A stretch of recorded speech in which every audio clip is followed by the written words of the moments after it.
Hi guys and welcome back to my channel. So in today's episode we are going to discuss my favourite films. Firstly, I would like to distinguish them from like the films I wish I had made. They are two very separate lists. These films are basically the ones I will watch again and again and again, whether it's because I think they're fantastic or because I'm just like I just need to see this, or just because it's like a guilty pleasure film, you know? So there is quite a range with all of these. And the funny thing was, I was going to do a list of 10, you know, I was going to keep it short and sweet.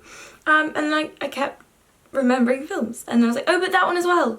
Oh, and this one. Oh, and that one. And that was 30. So I have a list of 30 that I'm going to share with you today, because apparently 10 isn't enough. And I started writing my my list of like films I wish I had made. That's going to be for a different video. And also then I was like, yeah, I'll do 10. I can't. For context, I make films. My film channel will be linked up there somewhere. I love films, as you can imagine. They're in like no particular order. I will also write this entire list and direct some stuff down in the description for you. I include the directors because I want to be a director, and well, I am a director, so it's kind of like, I found that really interesting. I found it quite funny as well when I kept writing the directors next to it and I started noticing like, oh, they keep coming up a lot. So that'll also be a video. Stay tuned, Emma's doing more film videos all of a sudden. My all-time favourite film, undisputed, unrivaled. I don't think I will ever love a film more. Sofia Coppola's Maire, Antoinette.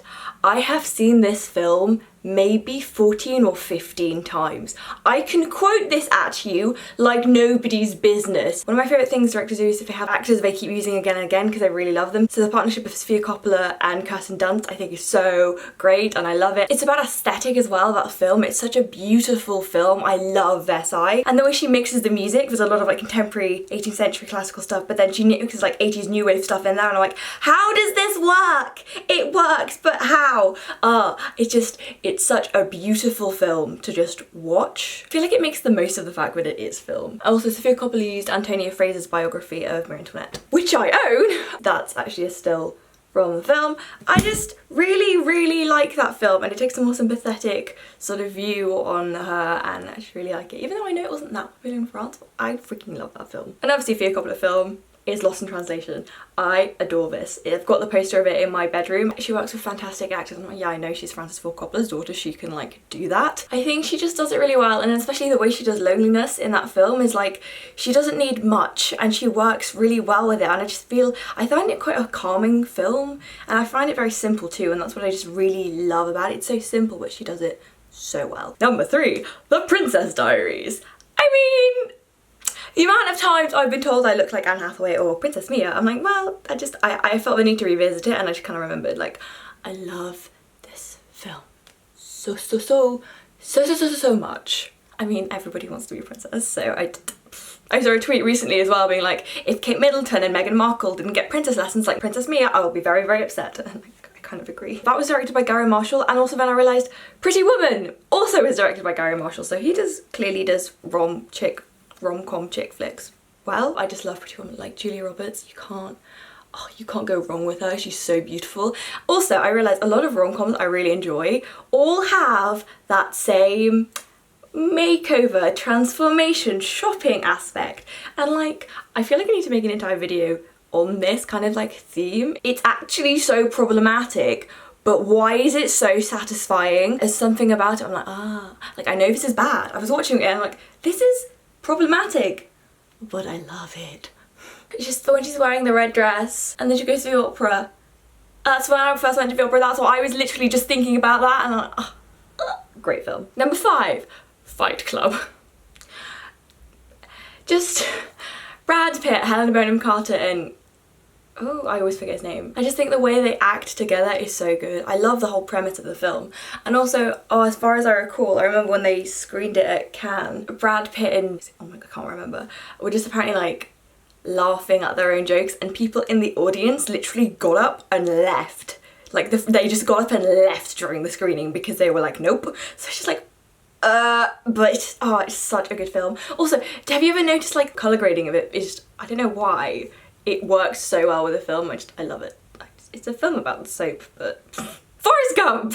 This is one of Chris and I's favourite films. We have seen this so many times. It's a film you can just watch again and again and again and again and again. I love Tom Hanks. He's such a fantastic actor. And just as Forrest Gump as well. Ugh, and I just like the way it like touches so much of like American like 20th century history, and it's so good. I'm gonna do this a lot because I love these films.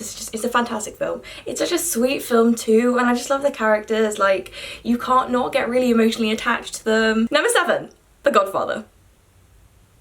Do I need to say any more? I don't think I do. Okay, no, I will. One of the things I really like about this film is, I have a book to that. Yeah, I have the book. When they wrote the screenplay, so Francis Ford Coppola directed it, but he wrote the screenplay with Mario Puzo, so they wrote it together, and I love that. If I were to adapt a book, I would want to like collaborate on the screenplay because they know how these characters speak best and act best, so I'd really want that kind of collaboration. I have a lot of respect for that, and I really like it. It's such a good film. Sofia Coppola won the birth lottery, let's be real here. Okay, number 8 is the Lord of the Rings trilogy. All of them. Like, I'm not gonna just all of them count as one. Chris and I fairly recently just spent a weekend and we watched all 3 extended editions. That's like 12 hours. It was great. It was so good. If I have to pick one, I think Return of the King is my favourite. I've seen The Fellowship of the Ring so many times. It's always the Two Towers. I always like forget that film exists. I don't really like Peter Jackson's other films, but I think here his perfectionism and like that kind of, I think it manifests so well. I love it, especially because like Tolkien said that they'd never be able to adapt it into a film, but they did, and it was great. If you've never watched all 3 as an, just do it for a weekend with like one of your best friends. Just spend all day in bed with food and just watch all extended editions. I'm telling you, it's a great date idea. It's so fun. Number 9, Gladiator. Russell Crowe and Ridley Scott, it's fantastic. I also really like classical kind of stuff, so just going with the Romans, I'm like, yes. Oh, hang on. Okay, I have another book. You can see a recurring theme here. This is Marcus Aurelius' Meditations. If you recall, Marcus Aurelius is the emperor in it, and also then in this he talks about a general called Maximus, so I was just like, Obviously it is invented, but like the fact that it appears in this, I was like, oh. And then I even, for my own amusement, wrote the speech in it because you can't, like, I found this far too amusing. Where's the rest of it? There's the rest of it. Also a film by Ridley Scott, which I didn't know is A Good Year. It's got Russell Crowe in it. It's about this London stockbroker who inherits a house in the Provence and like he wants to sell it, and he goes and like, but it's shot really near to where we go. So like I was obsessed with it as a child, and there's something, I find it really calming, that film. Russell Crowe's character is called Max and I'm so emotionally attached to him. I absolutely adore that film, and like I had no idea Ridley Scott like directed it, but like it's such a sweet film and I really love it, and it's just so calming and beautiful to watch. Even though I didn't know that it received really negative reviews. It was like the Telegraph said something like, oh, it was 3 Ps, pretty, pleasant, predictable. And I'm like, I really like that film. I feel like it's almost like this fantasy. It's kind of like a dream, idealistic, like everybody kind of, well, a lot of people I know would like want that. And also it's kind of got wine-making elements to it, so I don't know, that floats my boat too. I love that film since I was like, I was quite little. It's from 2006, so I think it must have been 8, 9, 10. I just really love that film. And there's a scene where the character Max goes on a date and they actually go to this really nice, it's like this massive sort of pond in this town, and it's really really pretty, and then my parents actually surprised me and took me there, and I was like, basically was just trying not to cry the entire time. 11. Goodfellas. I really like gangster films, like sort of Italian sort of gangster. I love them. I mean, Chris makes me watch them, but I really love them. I like Martin Scorsese. I fucking love Scorsese, he's fantastic. It's funny as well when you watch a film and you know it's good because of the director. Like, if you ever watch a film and you know it's a fantastic film and you just can't decide why, it's almost always because it's been really well directed. Fargo. This was always one of my parents' favourite films. Rewatching films that you didn't really like when you were little, watching them again when you're older, and like you can properly appreciate it is, it's fantastic. Like the Coen brothers, like I've watched a few more of their films, and I don't know, it's just really stylized in a way that's like, if you read their script, you read something that you know has been written for basically if you read a film script, it's one that's just written as a screenplay versus one that's written by the director for them to direct is a completely different. They're so good. If you want to learn about filmmaking, watch Fargo and like try and almost try and pull it apart, because it's such a well done film. I bloody love that film. Pay attention to the contrast. It's so good. Right, these next two films you kind of have to almost watch as a pair. I didn't know this was like a thing until someone else mentioned it. I was like, I do that. I didn't know that was something everyone else did. So first you watch Shakespeare in Love. Gwyneth Paltrow is just stunning in this film, and this film like always makes me cry. But then what you do, because that Shakespeare in Love is about Romeo and Juliet, then you watch Romeo and Juliet, but the Leonardo DiCaprio version. He's so good looking, but he's such a good actor. Even from like a child he was such a good actor. I'm just like, oh my god, it's a fantastic film. It's so highly stylized as well. As an adaptation of the really popular play like that, I think that works so well, especially with all the like religious iconography and like the sort of gang violence, and I'm like, it works so well. And Leonardo DiCaprio is absolutely gorgeous. Like, it's so good. 15. This is again a few films, but the Alien films. I love Alien. I don't know what I just love. Like, obviously one's over others, but I just really like the entire film series, and like Sigourney Weaver as Ripley works. She's just fantastic. And again, the Ridley Scott films, I didn't realise I liked him as a director so much until I was looking through my list being like, oh wait, this is funny. I find them scary, but I don't, but I do, but I don't. But I'm always like sat there going, being scared, but then I keep going back and then back and back. I don't really like horror films. I just really love Alien. I watched the really recent one, Alien Covenant. I took my younger brother Adam, he's like 16. I was like, yeah! And he was just like, he said he didn't feel well after it. I was like, oops, sorry. And especially because like it's a bit bloody, but like not too much to be like its selling point. It's kind of like, you know what I mean? Like, it's done tastefully. Like, this is about as much as you'd want to see. This is a film I forgot that I really liked. Eastern Promises. I love this film. I don't think it gets anywhere near as much credit as I feel like it should. Viggo Mortensen, he's just such a good actor. And also I just find him incredibly attractive in Lord of the Rings, but that's absolutely not the point. But just, I really like him as an actor. And like sort of this sort of London, again, it's a gangster film, like this London, like Russian mafia kind of, oh, so good. Even though like Naomi Watts in it is like completely irrelevant. Like, I don't even understand why she's in it, to be quite honest. But 17, Beauty and the Beast. I mean, if you've watched my vlogs, I've spoken about this before. I feel like that is one of the films that made me love reading, because it just made it look so pretty and beautiful, and like Belle was my princess. I mean, Belle was my princess. Also, it's set in 18th century France. Like, can it get more Emma? I don't think so. 18, Devil Wears Prada. Meryl Streep is fantastic in this. She's just, I have no words. Like, she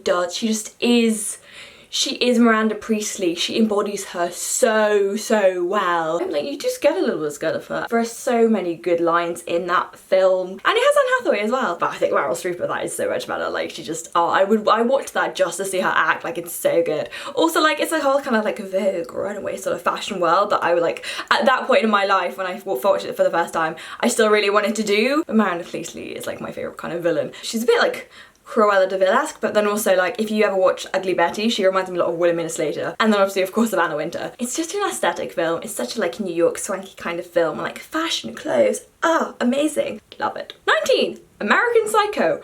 This is done by Mary Harron, one of 2 women on this list. I know, my 30 favourite films, and only 3 of them have been done by women. It's quite bad, to be honest. Like, I looked at it, I was like, why is this really bad? Why is this a thing? Yet people say we don't need feminism. Interesting. American Psycho is a film done by a woman. Like, I think it surprises a lot of people, actually. When like, women can do violence and ugh. I like this film. I know it's not to everyone's taste, but I really enjoy it. Patrick Bateman is the character, but then the way Christian Bale does the crazy is like, it is a bit terrifying, and I just can't, like, oh, and just like, what's the line with the, you know, the bits where he's talking about the, shit. You know the bit where they're talking about the business card, and it's the subtle off-white kind of, I feel like that epitomizes the crazy of the film, really. Oh, and then there's the, what do you do? Murders and executions, sorry? Mergers and acquisitions. It's just, I think it's great. 20, Inception. I love Christopher Nolan. I think his like Directing is fantastic. I love it in this film. I got it for Christmas one year and I've watched it so many times. And also there's Leonardo DiCaprio. He pops up time and time again. Can't get enough of Leonardo DiCaprio. Especially for a lot of younger people, I think that's kind of one of our like classic sort of films, you know? 21, Dead Poets Society. I feel like this weirdly reminds me of school, but then also Robin Williams, you just can't go wrong with him. It's such like a sweet film. It's like one of those like, if I also need to cry, I'm like, I'll watch this. I just love that film. Kind of similar to that is Mona Lisa Smile. Again, I love Julia Roberts. Also, that's a fantastic cast. A lot of those actresses have gone on to do, you know, bigger and better things. But again, that film just reminds me of school in like the sweetest kind of way, so I don't know, it's kind of one of those films I'm like, I just need to watch this today. 23, The Departed, Martin Scorsese. I love that film. Especially because like I spent time in Boston as well, so then like seeing it like shot around there, I'm like, ooh, I know where they are, this is fun. Especially like knowing a place so well that's so far away and then not having been back is a really weird feeling too. Just have Coppola and Scorsese do gangster films and you're all set. 24, Django Unchained. I feel like this is one of those you just kind of have to watch. Personally, I don't really like Quentin Tarantino that much as a director. He kind of is like, look gore, look blood, look. And I'm like, I mean, I think he does it better than other people, but again, in this film, it's Jamie Foxx and Leonardo DiCaprio for me that really bring it home, and that's one of the reasons I like them. If they weren't in it, I don't think I'd watch it. But Chris and I think I've seen this like 3 times now. I think we always forget that we've seen it and then we watch it again and then realise, oh, we have seen this, but then you just can't look away. 25, another one with Russell Crowe, is A Beautiful Mind. I've seen this film a couple times. I kind of feel like it's almost got a very similar vibe to A Good Year in terms of its acting. It's very, I don't know, soft. Like in Gladiator, it's very like, huh, but like in these films, it's more like, I don't know, I don't want to say soft. I think soft is the right word, but it's a little more sensitive. But it's a sweet, kind of sad film, and it's also a bit like, kind of trippy because you don't know, because he's going crazy, so you don't really know what's real and what isn't, and you're kind of like, woo. So you have to try and figure things out for yourself as well, which I think I kind of enjoy in a film, especially when you think you've got it, and then later you're like, oh shit, I was completely wrong. 26, The Wolf of Wall Street. I watched the trailer for this while I was writing this list, and it's just like, I need to watch that film again. Because when Scorsese did this one, I feel like they did it without moralising any of it, because they've done, you know, films like that in the past, being like, oh yeah, no, this is a bad thing. This film doesn't fucking do that. It is all excess. It is all like more, this just like in your face. It just lets you enjoy that, and it's fantastic. And I fucking love it. Leonardo DiCaprio does a Jordan Belfort very, very well. Okay, 27 is actually a play. It's Who's Afraid of Virginia Woolf. It's a play originally by Edward Albee, but it was adapted to the screen. I love his play full stop, but it's a very true adaptation. It has Elizabeth Taylor starring opposite Richard Burton as a married couple whose like marriage is on the... You can't believe you're watching a film. Like, it's so good. Like, just seeing them act together, because I've seen them in Cleopatra as well. That's a good film, but I'm not going to put it on this list because it's 4 hours long. I've only actually seen it once. I think it was really great, but it's also not a film I wish I would have made because it's 4 hours long. It's like 50 costume changes. It's ridiculous. Like, if you want to watch something a bit, just watch that. But seeing them sort of like in this really intense, it's in a very enclosed space and it's very intense, and it's very like, the language is just, I'm kind of paranoid about like being terrible at writing dialogue, so that is one of my favourite films to kind of see this kind of like quick fire sort of at each other's necks kind of. I honestly recommend it. I feel like it's a film that kind of like goes under the radar because it is a play, but that is such a good film. Like, just watching them opposite each other, it's such a good play, but then having Richard Burton and Liz Taylor in it, it's like, you couldn't have cast them better. Catch Me If You Can is a film I almost forgot to put on this list. Oh, this is a family favourite of ours. We've watched it so many times. And I always forget it's a Spielberg film as well. I think a lot of people do. I think he doesn't get enough credit for his non-sci-fi kind of stuff. I actually think I prefer his non-sci-fi things to his sci-fi things that he's really famous for, because I don't really like sci-fi very much, so I get to appreciate Spielberg as a director a lot better in these other films. Catch Me If You Can is just, there's the music to it as well. It's the I'm not gonna try, I'm not, just Google it, it's really, really good, and that kind of is in my head, and it's like always on the run. He has to act different people as well, because this like person is like lying and spinning lies and that kind of stuff. So it's like seeing DiCaprio's versatility of his acting is just really, really satisfying too. 29, Pirates of the Caribbean. I just really, mainly like the earlier films, I just really, really enjoyed these, and the music for them as well is just fantastic. And 30. We're going with Marilyn Monroe, Gentlemen Prefer Blondes. I like a lot of her films, but this is probably the one I've seen the most, and it gave us Diamonds Are a Girl's Best Friend. Her in that pink dress, I don't think you get more iconic. I've seen Some Like It Hot. I know a lot of people put that above the other few. I also really like How to Marry a Millionaire. Like, you're getting to see someone who you know is so iconic on screen, and just like, she is a very good actress, and she's just very like pretty, and she's very nice to look at for a few hours on screen. So guys, those are my 30 favourite films. I bet you I could do a good 50. Because I'm gonna be editing this like, oh, what about this film? Oh, what about this film? Like, my friend Emily pointed out, like, you know, you haven't put very many recent films on, and I realised it's because I was like, to jog my memory, I was going for like top 100 best films ever list, and a lot of modern films aren't on there, so it's kind of like, oh, maybe I should, yeah, so there's a lot of modern films that aren't on there, so maybe I might make a film like best films for the last 10 years, especially because like then I realised, what do you mean the noughties wasn't recent? So yeah guys, I will leave that list for you down below. Please let me know if you've seen any of these films, if any of these are your favourite films, what your favourite films are if they're not on my list, and if you do watch any of the ones I have recommended to you, please let me know if you watched it, if you liked it, what you thought about it, and yeah, maybe just sort of pay a little bit more attention to the directing, because like I as a person focus on it so much, try and figure out, like almost try and figure out the film in terms of like, okay, but why is this making me feel this way? Oh, why has he done that? Okay, what is this gonna? I just really love it. I hope you enjoy these films, go watch these films. These are really some of my absolute all-time faves. But this list will also probably change. I make videos every Tuesday, Thursday and Sunday at 8 PM, internet speed permitting. You can follow me on my social media. Thank you very much for watching, like, subscribe and all that jazz, and I'll see you guys very, very soon.